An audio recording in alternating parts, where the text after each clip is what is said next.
motherfucker, you nerds! Galactic Criminal here. Now, I realize I say this pretty often, and I mean it every single time I do. I very much excited for this baby brand new single from Termina. It was just a little under a year ago that Termina released their first single, Lucid, which I can't get over how good that thing was. I still listen to it to this day. And last week, Nick messaged me, says, dude, next week we got some brand new Termina. I almost shit my pants. Actually, I did shit my pants, but only a little bit. If you are not familiar with Nick Nocturnal or Andy Sizek, Nick is a YouTuber slash guitar prodigy slash producer slash all-around badass motherfucker. Andy is a professional Andrew Garfield impersonator. Hire him for your birthday parties. He's looking for the cash. I'm kidding. Andy is also a YouTuber, as well as an incredibly talented and very much well-rounded vocalist. Got hired on last year to the band Monuments. He's got a couple of other bands, including this project, Termina. It says here that he's credited with helping with the production and stuff like that. Doesn't really surprise me, but I am very much excited for this. So let's get right into it. Termina, The Abyss. Typical with a 1, 2, 3.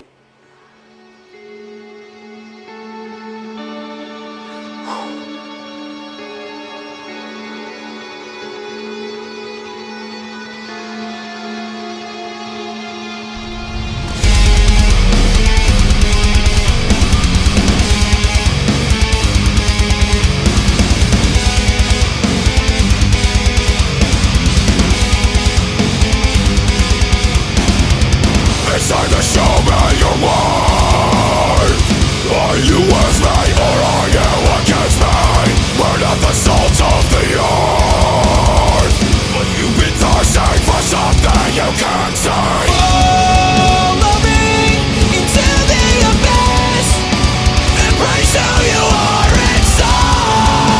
We can have everything that we ever wanted.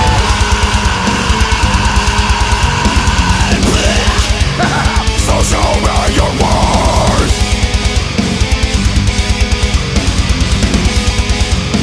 The salt of the earth. Just shut your eyes, I know you're terrified. Let me take your pain away. Now you've tried, you couldn't say goodbye. We both know that you'll stay. Is where you wanna be. Your greatest desire. Nothing can ever set you free. Keep chasing the fire. Follow me into the abyss. Embrace who you are inside. We can have everything that we ever wanted. Yeah.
Yeah! Oh, yes. Dude! You can be goddamn guaranteed that's gonna end up on my phone. You're damn right it is, man. Yeah.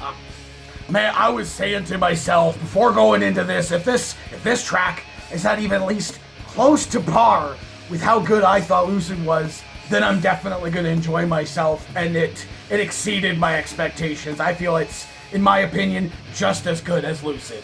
Very similar, kind of in like melody and tone and stuff like that, and he kind of said that to me. He says it's like that, but it's like kind of like Lucid and like melody and stuff like that, but it's a little bit heavier, a little bit faster, I guess.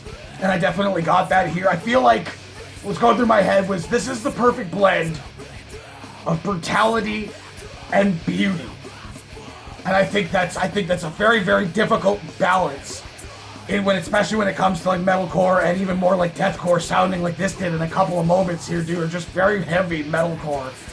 I'll get to that in a second, but it's that, I've talked about it in the past, is the juxtaposition between like a clean vocal and a very heavy vocal. And you have to ride that line carefully, because if you don't, you can make it sound like the cleans are coming from an entirely different song and that they don't belong there, and it can be too jarring. I mean, it was like that, The Wind Covenant, you know, and their other song Lucid, and this song specifically as well. You have to ingrain the clean into the track, not just like, I want to have a clean in there, so this section of lyrics will sing with cleans. You have to write the song around it. It has to make sense for it to be there, and I feel like it did with this track. Absolutely. Dude, absolutely. And not holding back on the mean growls in this one, dude. Oh, just sick, dude. Some of the drums in here kind of accenting that deeper style growl, just like this like rolling double kick, like the sound thing underneath is so cool. So cool, dude. And again, like I said, the transitions in and out of the clean in this were seamless and cool, dude. And a very catchy sounding fucking clean vocal that is gonna probably be going through my head for a couple of days. I was going into this with a bias. I've said on some other things, I'm a big fan of something, I go in with kind of a bias, but I'm also listening objectively as to like I would any other fucking band. And I loved every second of this. I knew I would going in. But just, yeah, by the end I was like, that's fucking right. Fucking the breakdowns of this thing, dude, some of the vocal and guitar build-ups, man, 2 breakdowns it was brilliant. Just incredibly well-crafted and structured song. I believe it was on the last one on Lucid. I've seen some other people react to it, and some of them had said things along the lines of, well, Nick is like a guitar prodigy. You see him do like his crazy fucking insanely talented riffing and shit like that. Why isn't that in here? I mean, like, yeah, maybe a solo break might have been an interesting thing to have in here. Maybe take one of the clean sections out and put a solo break in there, and there's something cool and melodic and just like saily and riffy to go along with the style of like clean vocal melody. I think that might have been interesting, but it doesn't have to be there. And I think a testament of a good producer and also a good guitarist is to know where things are supposed to fit. To know how the song should be structured. So yeah, putting a solo in there, is the benefit of that gonna be more so than like the clean vocal section would have been, or would we make the track longer to include something like that? Would that ruin the pacing of the track? Would that kind of take people out of it? You know, you really have to take these things into consideration. I don't know that I could ever write, let alone fucking like play, like produce, mix, master something this brilliantly cool, and then just hand it out to the masses like, don't hurt me, please. And the music video. I mean, I don't know if they shot this during quarantine. I haven't asked. I'll have to ask Nick what exactly they did here. If they were in the same room together, if this is something they did in the past before quarantine, or if they just like, it kind of looks like they could have just green screened themselves, you know, and then put themselves in this like, because it didn't look like there was actually scenery behind them. They actually like on a location. They were just kind of in this mist and fog and moving around and in and out fucking focus. So that could have been the case. They just green screened themselves and then just brought it all together and mixed this thing, which I think is absolutely fantastic. It very much could have been just a visualizer with that fucking the album cover that they showed at the end there with the fucking equalizer going and then the music played. And to me, that's just I mean, it's fine, I guess, if a band that I really like puts something out like that. I'll listen to it, obviously, but for a reaction, it's kind of boring, and you want something to look at the same time. And they gave us that here. Yeah.